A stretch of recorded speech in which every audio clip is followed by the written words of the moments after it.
Howdy Earthlings! This video is a collection of the fanfiction series, or fandom series, or I don't know what to call it, but I did these before I started making the original Species videos. Basically, these are just like those videos, but I was talking about the Omegaverse, Mpreg, Bara, Yaoi, and Yuri. A lot of these aren't fanfiction specific, but are heavy inspiration for the Omegaverse. I decided to bundle them as one big video, and those videos are so old, so the model is a little different. I think you'll get a kick out of them. These have been battling for monetization because YouTube can't decide whether it counts as sex ed or not. These videos are for specifically sexual education purposes, particularly about LGBT culture in Japan and its relation to fictional works. No nudity is shown, and all I talk about is referential. So please let me pay my bills, you goobers. According to the view count, most of you haven't seen these, so before we start, I have a dust plug charm available for pre-order on bit.ly/Sera dust plug. Dust plugs are keychains that can hang off of your USB-C device and protects your USB-C port at the same time. This is the art that'll be on it, and if it hits 20 pre-orders, I'll include a fun little surprise extra. I'll also include the keychain so you can use it as a keychain if you prefer, and it's only 10 bucks. But remember that this is a pre-order, so these aren't printed yet. The pre-order tells me how many I need to order in order to get them all printed. Orders will stay open until they arrive, so about a month. Remember, these are limited to the amount ordered, so this might be your only chance to get it. There may be only like 1 to 4 extra left over that weren't pre-ordered. But let's get started. This is an interesting topic for me to tackle, but I can't be the only person burdened with this knowledge. And, you know, if there's something weirder than furries out there, it is my obligation as a furry to show you that, hey, it could be worse. It's not really worse, it's just a different kind of weird. There was quite a bit of research that went into this, and not just looking at a Wikipedia page, lots of research. So I hope you appreciate the things I've subjected myself to, and appreciate the things I'm about to subject you to. Omegaverse. If you know me, then you know I don't read fanfiction. I'm too busy playing video games, making videos, and hanging upside down from raptors eating insects, you know, bat things. But this might change. I took a look into the Omegaverse, and I thought furries were already pretty weird, but this really makes me regret underestimating humans. At its simplest, the Omegaverse, also known as ABO, or Alpha Beta Omega, is a subgenre setting of fanfics that allow for people regardless of gender or sex to be able to procreate. Women can impregnate women, men can impregnate men, and women can impregnate men. Impreg. It's nothing new. I'm sure we've all heard it before. If you're a trans person, you're probably thinking, wait, can't we do that already? Can't trans women get cis women pregnant? Can't trans men get impregnated by cis men? And can't trans men get impregnated by trans women? Well, yeah, we can do that, but what makes the Omegaverse weird is how they go about it. Rather than just using existing models of human sexuality by making fanfic characters trans, they instead make it so humans are broken down into 2 sexes, 3 subsexes, and totaling to 6 total subsexes. The 2 sexes in the Omegaverse are male and female, but each have 3 subsexes, which personality-wise would work more like genders, if it wasn't for the sexual dimorphism present in the different types. But Omega males and Alpha females can have entirely different sexual organs. Of course, they added 4 genders of their own, and not a single one of them are non-binary, but whatever. I'll give you 5 seconds to let your minds run wild before I explain. Alright. You done thinking of it? Because it's whatever you're thinking of, it's not what this is. I'm pretty sure this is a totally different thing. Alpha males are your typical alphas when thinking of pseudoscientific wolf social hierarchy. I say pseudoscientific because the guy who created this wolf social hierarchy later went on to say that it was total bullcrap. But here we are, still hanging on to it. Their alphas are dominant, aggressive, and horny. This is your last warning, by the way. The rest of this article is going to refer to sexual organs a lot. If that makes you uncomfortable, I would recommend not watching this video. But the whole thing is uncomfortable no matter what. But I am going to talk about sexual organs, and I am going to talk about sex acts. and I will use the scientific terms for the majority of it when it's relevant. So it's nothing that you won't see in a biology book, but this is your warning that if this makes you uncomfortable, I would prefer it if you didn't watch the video. It's just whatever's safest for you and makes you feel the most comfortable. Here's your chance to click off. I've got lots of other great videos you can check out. A lot of them are about video games and not about weird sexual fandoms. So, with that out of the way, alpha males have a penis and a butt, and no other sexual organs. Beta males are just normal dudes and have a mix of alpha and omega traits and usually have a penis and a butt like alphas. They're your normal type of people. They're your quote-unquote normies. Alright, sounds perfectly normal so far. Omega males are submissive, breedable, calm, gentle. Oh, whoops, not breedable. I typed breedable here. Omega males are submissive, breedable, calm, gentle, and nice. As you can see, there is a lot of overlap here on the male side with yaoi fiction. It's a sort of predator-prey relationship to the seme and uke in yaoi, if you've ever learned anything about yaoi. Just me? Okay. Here's where it changes up a bit. They have a penis as one typically does, lacking testes, as they don't reproduce the way beta and alphas do. They have no need for their testes. But they do have a uterus that connects to their anal cavity that has a cloacal flap. You're welcome to click off now if you want, because it doesn't get better. Anal sex can result in the impregnation of omega males, and birth is done through the cloacal flap and out the anus. Since the ass functions as both for birth and defecation, this would mean that omega males have a cloaca in addition to a penis. This idea is for the birds. Get it?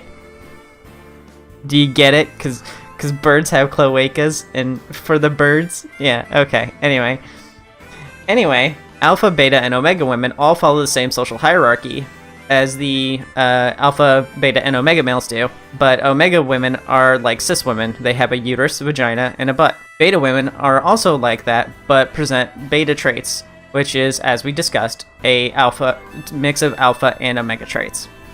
And alpha women can have a penis and a uterus, but they don't possess a penis in the same way that some trans women might. It's closer to how girl hyenas are. Their penis is an enlarged clitoris, which is great news for guys, because you should have a much easier time finding it now. But this isn't entirely factual, as Omegaverse is more of a general guide than a list of laws. The peni and the presentation of how the peni is formed in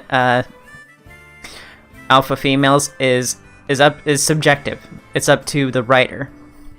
They can be depicted with a penis and testes but no vagina, or they can have a vagina with an enlarged clitoris and ovaries that serve a sort of dual function of producing semen and eggs. That isn't the extent of it, though. To match their newfound animalia genitalia, they have reproductive cycles similar to... I'm laughing at my own joke. To match their newfound animalia genitalia, they have reproductive cycles similar to Heats or estrus. This is where I hit a bit more of the information, because this is the part of the iceberg that is below the water. The other stuff that I just mentioned is nowhere near as weird as it's going to get. I thought the first part was going to be confusing enough without me having to pile on a bunch more, so here we go. The reproductive cycle of wolves means that the alphas have knots. If you don't know what a knot is, crap. I was going to say ask a furry friend, but I'm probably the only furry you know. So, real quick, YouTube, I'm using purely scientific terms for educational purposes. The terminology I've been using is no different than anything you'd read in a biology book. So please keep that in mind. I'm not monetized, but just don't ban me or shadow ban me or something.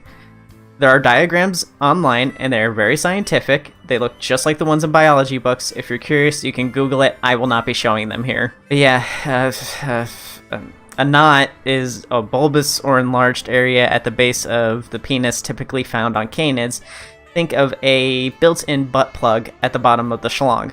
The purpose of this knot is that when ejaculation is complete, this knot will be pushed inside the recipient like a butt plug to allow the semen to stay inside and ensure that impregnation is a success. These are words that I have never had to say out loud before, and it's really making me reconsider the choices that I've made that have led me to this point. With this there is, of course, other attributes of mating habits found in heats, such as pheromones, scent marking, social structures similar to packs, rutting, heat cycles, and psychic bonds with mates.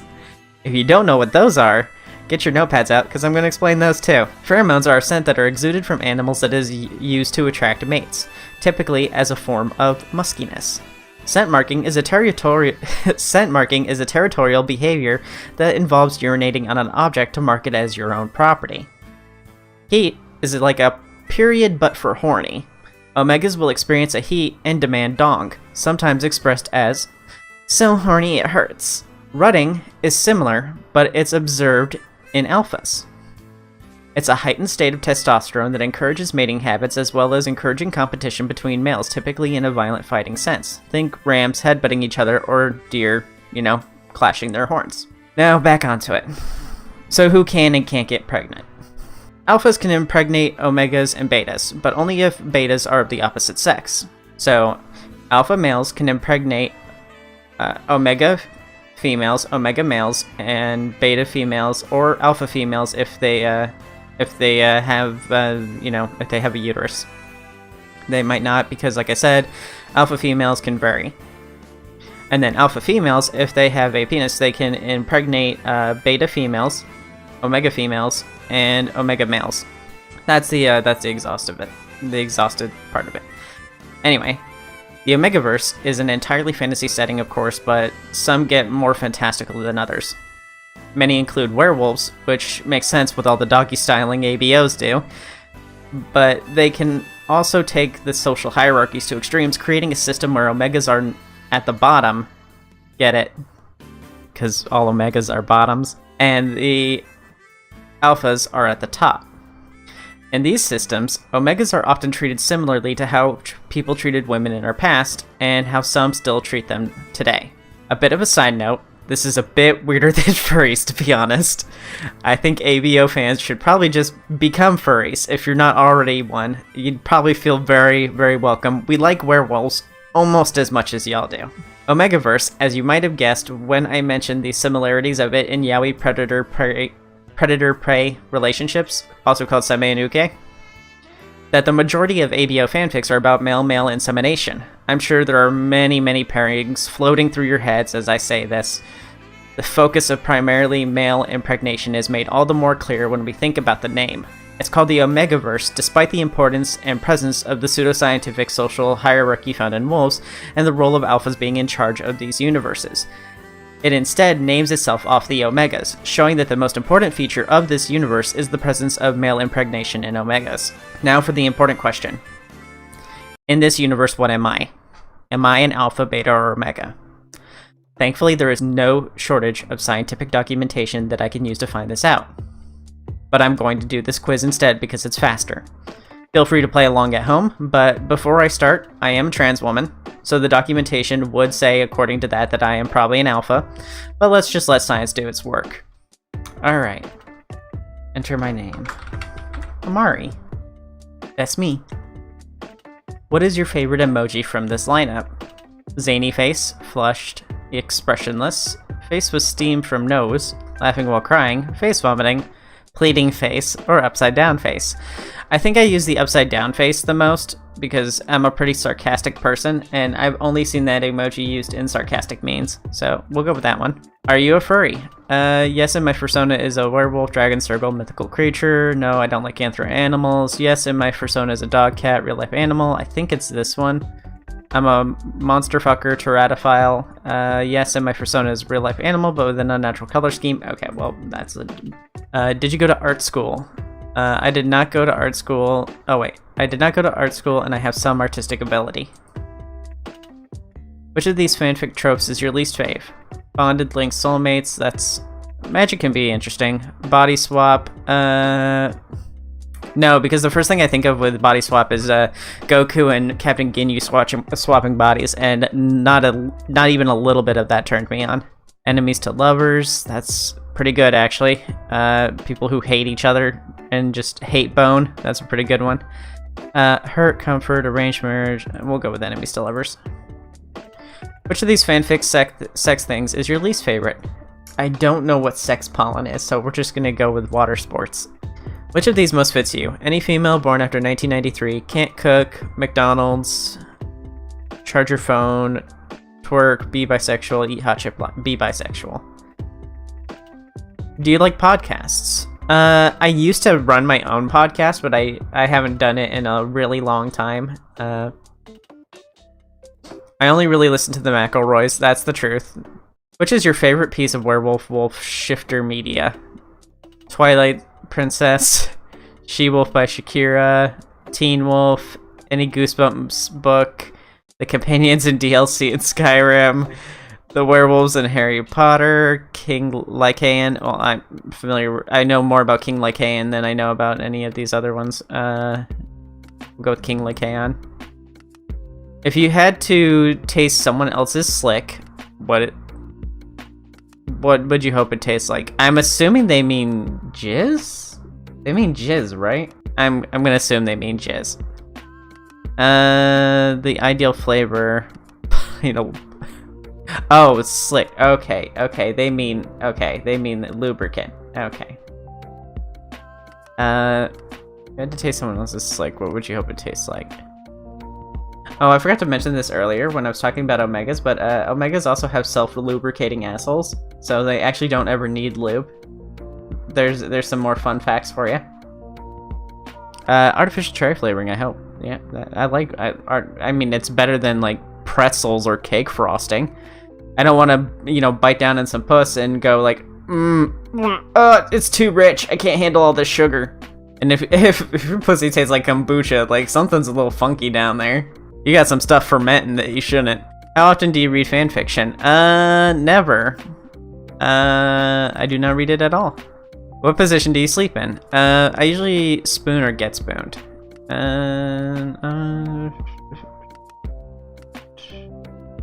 Well, if I choose getting spooned, it's gonna put me as Omega, and if I choose spooning, then I become either Alpha or Beta. Let's just go with the neutral one and just say fetal position. What is your favorite wolf subspecies? People have a favorite? I don't have a favorite. I like that long leggy one, so I'll just put red because it's kind of reddish. I like that long leggy one. Imagine you're an Omega Alpha who has recently presented what? A thesis? A school project? What do? Utilize all biology neutralizing healthcare available to completely hide my status and live as a beta? Take suppressants to prevent heat and ruts. What the fuck is presented? Okay, so apparently betas don't fall into the alpha or omega, like, heating and rutting cycles. So, okay. So that also probably means that betas don't have knots. Okay, so what it means is, like, your first heat. Body neutralizing healthcare and try to hide your status and live as a beta. Take suppressants to prevent heats and ruts, hide my scent with scent blockers, not hide anything, but I take advantage of my rank and bask in the attention that alphas and omegas give me, not hide anything and just live my life. You know what, I'm not one to hide. Which major arcana do you vibe with? Does it show all of them? No, it does not. Judgment, Wheel of Fortune, the Star, the Lovers, the Fools, the Tower, the High Priestess, the Chariot, but no the World though. So that doesn't really help me. I guess I'll choose Star. Would you kiss your homies goodnight? My homies are super hygienic, so I will pass on this one. Aren't super hygienic. Yes, as is custom. I would kiss my homies and bring them a glass of water and tuck them in and check under the bed for monsters and then shut the light off for them, whisper goodnight and quietly shut the door. If my homies requested that, I would consider it. No, I am gay and am scared of showing physical affection even in a safe context. Yes, but homies are long distance, so I will kiss them through the phone instead. Yes, I am gay and unafraid of showing my friends the affection they deserve. Yes, I am, and I am straight. We'll go, yes, but the homies are long distance, so I will kiss them through the phone instead. I do not consider either of my wives to be my homies. Okay, so next. I don't give a fuck if you an omega clean your damn microwave. Oh, okay. I wasn't expecting this. I'm not going to read that whole thing. That first line is obnoxious. This is information I could have lived my life not knowing. I'm gonna go ahead and just sit back down and ponder my choices again. Alright. I actually kind of have to change the outro I was gonna use, because I assumed that I wasn't gonna be put as an Omega. So yeah, while I get my affairs in order, where did all this come from? Our sick minds, of course. But I did do some research, and apparently some of it comes from, like, some Star Trek fanfics and stuff like that, and it's, you know, that kind of makes sense. That's where it got its origin. At least that's what the Wikipedia says. But I didn't really see any mention of it, any modern mention of it, so I don't know. But anyway, I think I poisoned my mind and all of yours enough now. If you enjoyed this video, consider getting help, but also consider donating to my Patreon. When you do, I put your name on a game case on my shelf, but you can also support this video for free by liking, disliking, subscribing, commenting, and sharing. They all help me move up in the algorithm, so I appreciate the interaction, even if it's negative. Now, if you excuse me, I have some Omegas to breed, which is what I was originally going to say, but now, I'm gonna go take suppressants, I guess. Alright, so I made a video about the Omegaverse, which, if you haven't seen it, you should. It's an educational video, I guess, about the fanfiction setting of the Omegaverse, which I learned about accidentally, and I was like, wow, this is really interesting.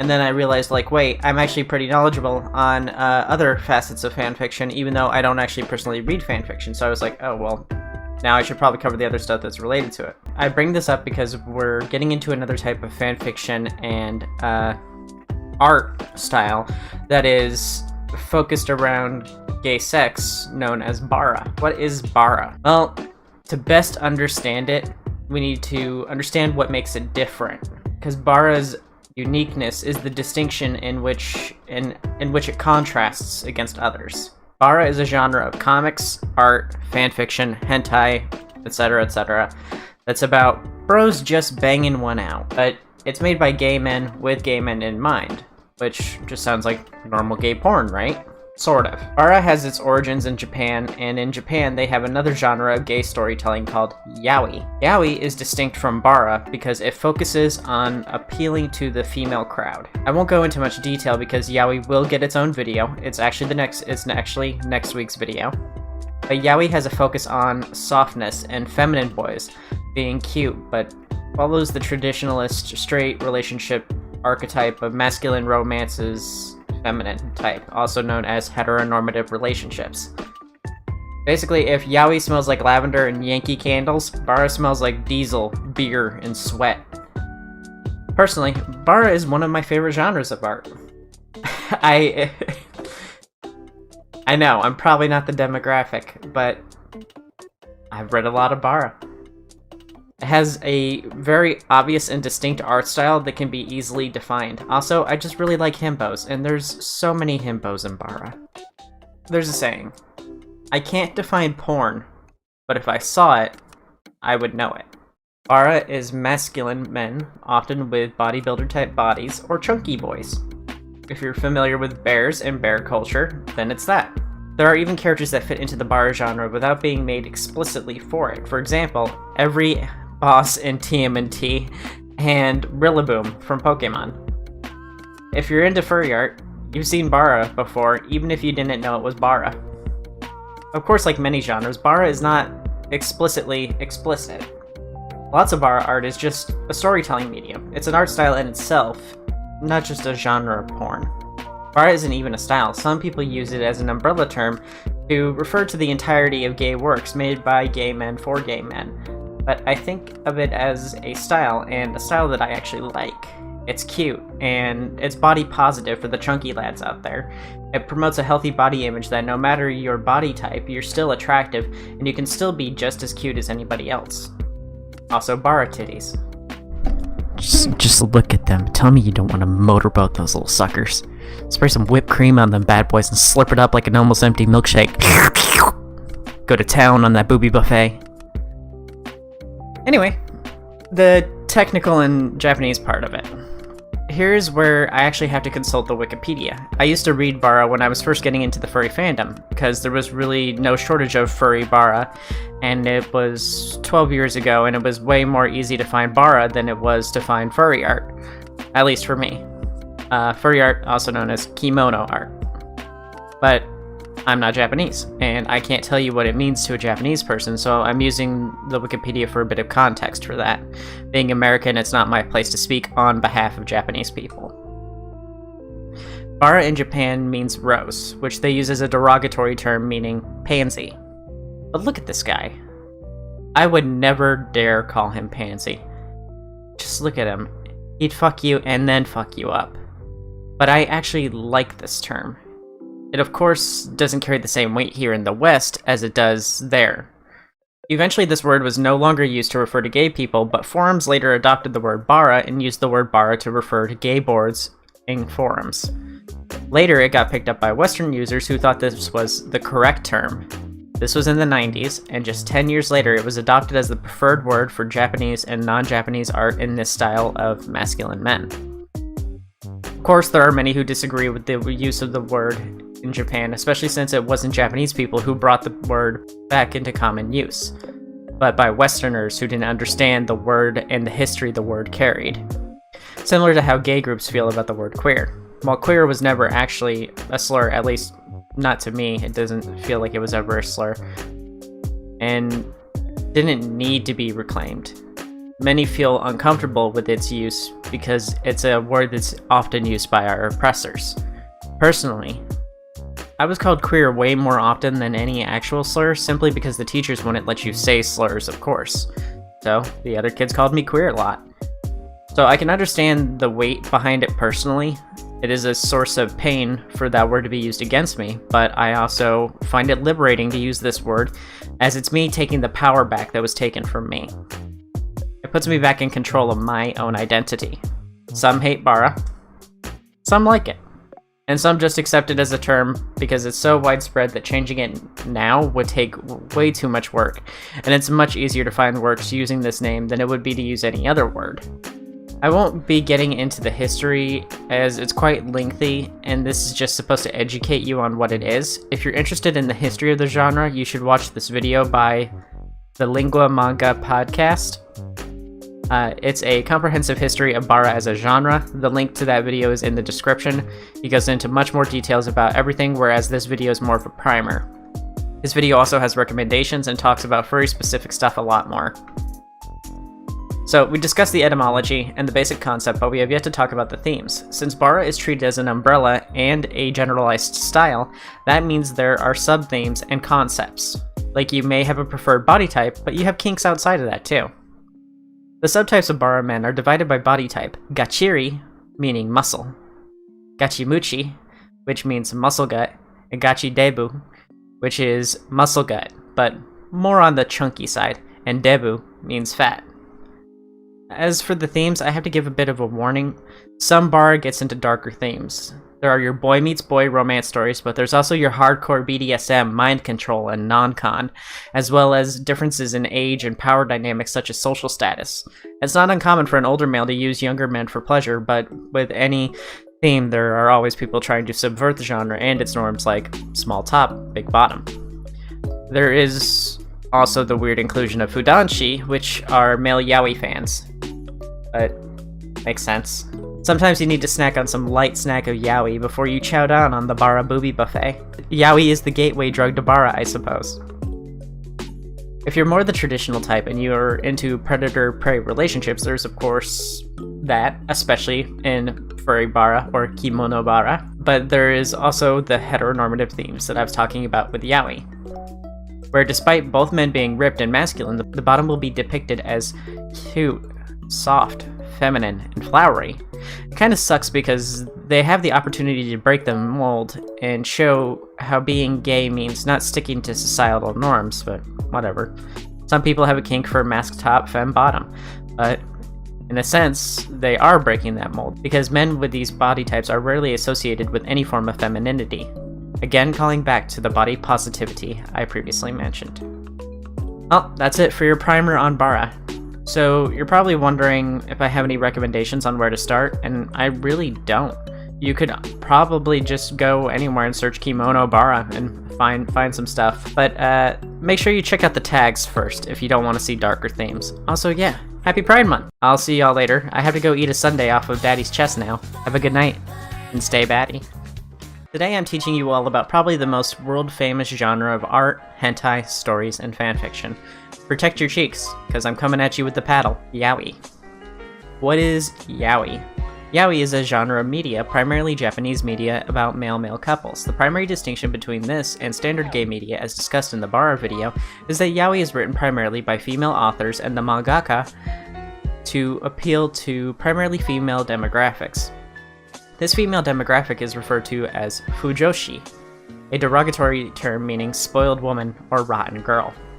The male version of fujoshi are called fudanshi, which means the same, but, you know, boy. If you ask a fujoshi whether they're into male-male media, they most often say no, outside of yaoi. I can't speak for fudanshi as I've never actually met a fudanshi.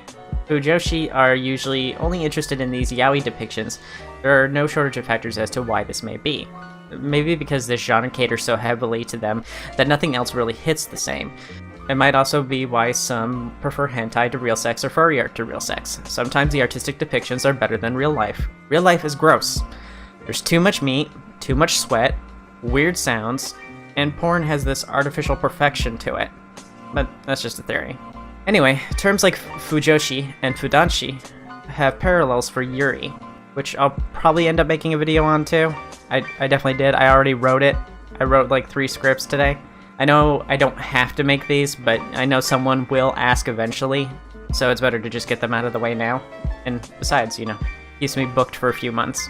What does it mean to make gay porn that is made to appeal to women? From my experience, it means that these gay relationships are often from the perception of heteronormative mindsets.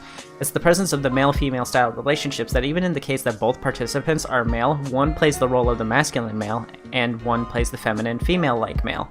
These types are also called seme, uke, and riba. Seme is the dominant masculine male type that are often still portrayed as pretty boys, which is a distinct contrast from the masculine norm in Bara. You can easily spot the seme in the wild. They're tall, lanky, usually dark hair, angular faces, and have massive hands. The uke, on the other hand, is the submissive, feminine, cutesy, and soft boy that the seme is often attracted to and tried to romance. This follows a sort of predator-prey relationship of the seme being the pursuer and the uke being the pursued. Riba is a character that doesn't fit into any of the previous 2 archetypes. They're the switch, I suppose. Now, it might be easy for you to spot what makes this art form so appealing. It's built around the misconception straight people often have about gay relationships and leans far into it. Also, the boys are very pretty, and it uses similar art styles to what's already present in shoujo. Shoujo means girl manga. So it uses familiar themes, familiar desires, and simplifies gay relationships in a very pandering and digestible way. I used to read yaoi too, again, 12 to 15 years ago, and it was harder to find furry media than it was to find gay media. I'm a furry, and with how big femboys are as part of the culture, I'm going to have to address this. With the uke, you may already be seeing parallels with what we call femboys. Before we get on with femboys, I just wanted to talk about this art piece because it's really funny. This is art of my friend Tormi's character, Tormi, and it's probably the most stolen piece of furry art there is because pretty much every femboy out there has taken it and used it at some point. This character is like so synonymous with the word femboy that you can search femboy furries and it is always in the top 5 results on Google Images. So I just wanted to share that. So like if you see other people using it, they're most definitely using it without Tormi's permission, whereas like I'm probably one of the few people who have actually used it with his permission. So I just thought it was a little funny. These are 2 distinct concepts. Uke are innocent and often naive, and follow the lead, while femboys are very lewd and sexual. It's much closer to an identity than a personality type. Femboys lack innocence entirely and are basically the furthest extreme of male femininity, and often they can be the pursuer. Also, femboys are often portrayed as a specific thing that appeals on their own. A femboy can exist in a pocket and be interesting. while the appeal of the uke requires the presence of the seme as the contrast to be appealing. After all, a king is nothing without his queen. Although the concepts are familiar, femboys often are written and portrayed as just being tools to be used by more dominant figures, and their exotic nature are more of a side effect of straight society shaming feminine behavior in men. Femboys in media are a stand-in for the feminine role in a relationship like the uke and are appealing for the same reason. It's easy to understand, and male-female style relationships are something I'm already familiar with. That isn't an insult, it's actually the opposite. I'm praising that male-male relationships in the medium show that and commend men for being feminine. It's a step in the right direction, normalizing men being themselves regardless whether they act stereotypically masculine or not. Other ways this genre caters to female readers is the focus on foreplay. Not, you know, sex foreplay, but like, there is that. But like the stuff that happens like way before sex, no, that's still the same thing. The relationship building part. There's a lot of dialogue and story that happens long before anyone pokes the other. Often these men are younger, so they're experimenting and learning about same-sex love for the first time. They spend time coming to terms with what they're feeling and the complexity of those feelings, and usually one spends too much time with the girl, the other one gets upset and acts out, the seme is like, "Baka, I like boys, you absolute dumb shit," and then kisses the uke, making fun of him for getting jealous in the first place over something that would never happen. And then, if it's the climax part of the manga, they slam jam and take his pussy to the downtown jamboree, the Danger Zone Bone Zone. Can you tell that I've read a few? Surprisingly, many of these I got from my public library, but mostly I had to read them on the internet from forums. This video ran a bit shorter than I expected because Yaoi has a lot of overlap with other forms of media, so I've covered aspects of it by covering other things. But I hope you enjoyed yet another educational video. If you're looking for recommendations, I decided to read Dick Fight Island as a form of research, and now I unironically love it. It's a manga that reads like shonen or martial arts manga like Baki and JoJo's Bizarre Adventure, but it's even more absurd because the combat is all about making your opponent nut first, and these dudes are butt naked except for dick armor. The main character's super secret technique is a prostate massage. However, the censoring is barely there, and it's pretty graphically sexual. Manga with lots of dong flopping around and sex about every page. But if you can ignore that, it's a very funny manga that is more absurd and over the top than Baki, and everyone in the manga treats it like it's a perfectly normal thing to be doing.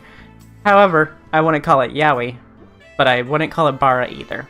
Every character is their own character and their own personality, and they're not boxed into these archetypes. There's actually these two characters in Dick Fight Island where one is like, he's tall, scrawny, kind of like a seme, and he has blonde hair, it's all in braids, he wears his, like a silky dancer's outfit, while the other guy is like clearly the big buff daddy type, and they both have their like dominant personalities, but they still end up, you know, like hooking up.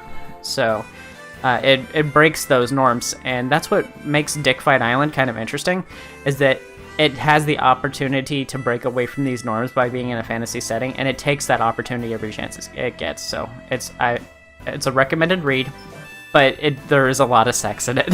But I would call it more Bara because the way the sex scenes are depicted, the focus on the combat and the romance is kept realistic and light. I think it would appeal more to actual gay men than Fujoshi. Anyway, I have to go beat a man into submission. I'll see you all later. Have a good night. And stay batty. Okay, I'm writing these scripts back to back to back to back and recording them back to back to back to back. I've talked about 3 forms of primarily boys' love or gay manga, anime, and fanfiction. It's time for a palate cleanser. We're talking about Yuri. If yaoi is primarily focused on gay sex, made heteronormative, and Bara is true gay content, then what is Yuri? Yuri is lesbian content made for girls initially, but later on spread and became almost synonymous with anime itself through its use in subplots and side stories. Most notably is Sailor Moon. In the English version, Neptune and Uranus were made to be cousins, but in actuality, they're a couple. And if you've ever played a Senran Kagura game, they're almost entirely Yuri. Senran Kagura is like Dick Fight Island, but for Yuri. It's made for guys, but it definitely has a lot of lesbian relationships and experimentation. How this differs from Bara, other than the obvious ways of it not involving guys, is that it centers around middle school and high school girls. How it differs from yaoi is that it's not made for specifically one demographic. Yuri is also rarely pornographic, which is a pretty stark contrast to Yaoi, where it can happen as often as the climax of each manga or every couple of pages like Dickfight Island. Lastly, this content centers around the high school years because this is when it's considered to be normal or for girls to experiment or to begin to be curious about other girls. So in Japan, Yuri is treated as a phase, which, if you know even a little bit about LGBT people, it's rare for it to be just experimentation. Sure, some people do experiment and they know for sure that they're straight, and good for them. But for the majority, just experimentation usually leads to them finding out they're actually gay. So this presence of Yuri actually leads to an unintended normalization of lesbian relationships, and that's awesome. I have a Japanese friend who told me that she and many girls like her were encouraged to avoid boys at all costs and encouraged to explore romantic relationships and feelings with other girls. She said this rarely went further than crushes or cliques, but she says it definitely was a major awakening moment for her coming out. Alright, I wasn't able to find many who cover the history, so I guess I'll go over it, but I'm going to keep it light. This video is meant to inform and discuss the themes of the medium. I'm not here to catalog the history. Yuri means lily, but unlike how Bara means rose and is an insult, this flower is considered positive. This is actually a pretty big issue with culture worldwide. People find gay women easier to tolerate and rationalize than gay men. Women are pretty. Of course women love other women. And thoughts like that. As well as the obvious fetishizing of them by some straight men. Yuri also goes by shoujo-ai. If you remember the last video, shoujo means girls manga. This genre explores platonic relationships between women and is often safe for work. Like Bara, Yuri got its start in the 70s and really took off in the 90s and hit mainstream with the publication of the manga Yuri Shimai and Yuri Hime in the early 2000s. Yuri Hime also has a companion magazine called Yuri Hime S, with manga that are more appealing to men. They're supposed to be, at least. Shimai means sisters, and Hime means princess. So, lesbian sisters and lesbian princess. Excellent names, to be honest. Nowadays, Yuri persists, and it explores newer genres like sci-fi and isekai. Enough history. I've talked about how Yuri differs from Bara and Yaoi, but it does have some stuff in common with it. Of course, it has a heavy focus on romance and characters growing and learning what it means to love and what it means to love someone of the same gender. But Yuri also has roles, which was disappointing for me to learn. This genre breaks so many molds. The lack of sex, the focus on romance. Why can't they focus on the individual personalities of the characters rather than lumping them into boxes? There are a couple categories. One is called Crimson Rose and Candy. This is similar to the Seme and Uke of Yaoi. Candy is a smaller girl, usually with lighter hair color, and is naive and innocent. This is our Uke.